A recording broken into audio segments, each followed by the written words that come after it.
For today's video, tara guys, magchika na sa town sa Dukayan, di ba? Tanawa guys, nakapalit ko og pata guys. Tanawa perting gwapaha guys. Deserve po na ko mukaon og lami. Oy, so karon guys, magluto ko og crispy pata. Tanawa good, enough na siya guys, di ba? So karon guys, ato nang sugdan guys, atong mga ricados guys, para ato na siyang mapabukalan. So mugamit ko og pressure cooker guys. So karon ato nang ibutang atong pata guys. So, ubani ko ninyo guys, ato nang timplahan atong crispy pata guys. Tanawa so, guys. So karon guys, magbutang na ko og pepper. Ako gina siya gidukduk guys. Ako gid siyang gipino-pino kay ganahan ko katudyo siyang tibug-ul ba niya. Ako siyang gipino-pino. Butangan ako siya og onion og tibuok nga garlic. Karon guys, ato siyang butangan og rock salt. Gamit ko rock salt guys. Ato siyang timplahan guys. So, ako rin gimata-mata ang akong rock salt guys. Enough guys, mulami ang atong pata. And of course, para mas mulami siya guys, butangan nato og bitsin guys. Tak tak tak tak tak tak tak. I think enough na atong timpla guys. Ay ngano guys, ibutangan din nato siyang tibuok nga garlic. And then butangan nato siya og tubig of course. Sabi ninyo guys, ang garlic grabe kina siya maka-add og taste so, guys. So confident kay ko guys na flavorful kaayo ang atong crispy pata onya. Hapit na ko malimti guys. Oy ang ako ang bay leaves guys. So ato siyang butangan og bay leaves. Kay ang bay leaves guys, aside nga maka-add siya og aroma, maka-add pud siya og taste. So karon guys, ato nang i-on, i-set na nato atong pressure cooker to 40 minutes kay samtang nagluto ko ani guys, nagpabukal ko ani guys. Napog ko'y buhaton, manghugas ko sa plato. Pero ang reason good guys, kano ni gamit kog pressure cooker guys, number 1, makasave ko sa gas. Number 2, mas madali ang atong pagpahumok ba sa atong pata. So after 40 minutes guys, to ara, tanawa guys, ready na siya. Atong ablihan bebe, awa guys. Humok na kaayo atong pata guys, ready na ni siya atong i-fry. Karon guys, ato na ni siyang haunon guys, para ma-ready na nato siya. Tanawa good guys.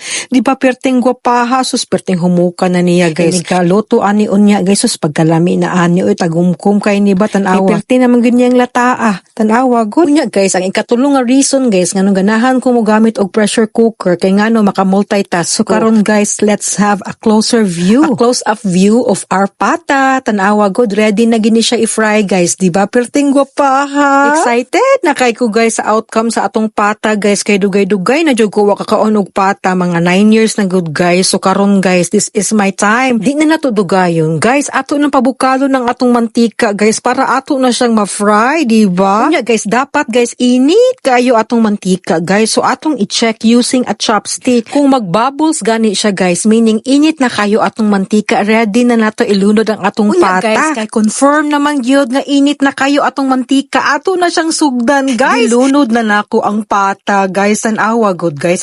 Grabe kay akong struggle sa pagluto sa pata guys, mao ni gamit jud ko og cover. Awa good guys, di ba perting gwapahan na niya guys. Pero prior to that guys, grabe akong struggle guys. Oy, nabisikan jud akong naong sa mantika guys. Pero karon guys, tanawa good siya guys, di ba? Gwapa na kay siya. Unsay dugayan? Oy, excited na kay kumutilaw sa pata guys. Like what I've said guys, dugay-dugay na jud ko kakaon guys. 9 years na ko wala kakaon og crispy pata. Mas ganahan ko sa crispy pata guys kaysa lechon.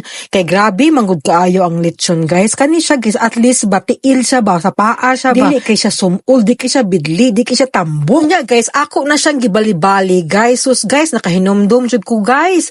Katong naapa ko sa Cebu guys, sige kog adto sa Golden Cowrie, kuyog akong mama, kuyog akong papa. Nya nakatry po ko sa kuan guys, sa Kuya J nga crispy pata. Lamisad kaayo gyud, di gyud na mawa ang crispy pata guys, basta mangaon mi sa gawas. So karon guys, an awa guys, ako jud siyang gi-close up para ninyo guys. Ako na siyang gibali-bali guys, awa guys. Feeling na ako no kay crispy na kaayo ni siya. Pero para mas mo crispy siya guys, na ako'y laing technique guys. Karon guys, ato siyang haunon, kay ato siyang ibutang sa oven, ato siyang i-air fry para mas tagumkum siya.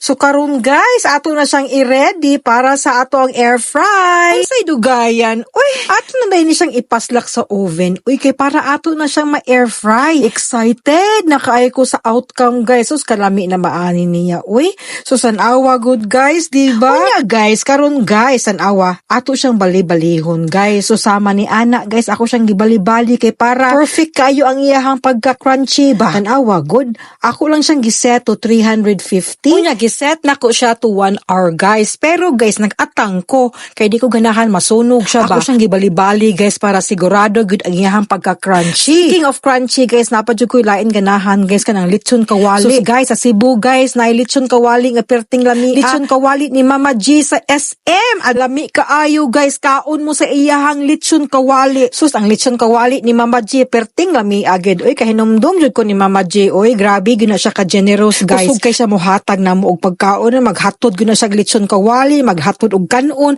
mabusog gud mi pirmi. So guys, an awa guys, ready na gid ni siya ihab-hab guys. So guys, an awa, perting gwapaha. Ako gid siyang gi-close up guys para ninyo murag successful ang akong pagluto sa ako ang crispy pata. So guys, atangi ang next video kay mga unta atong tilawan atong lamian nga crispy pata. Until next time, thank you for watching. Bye!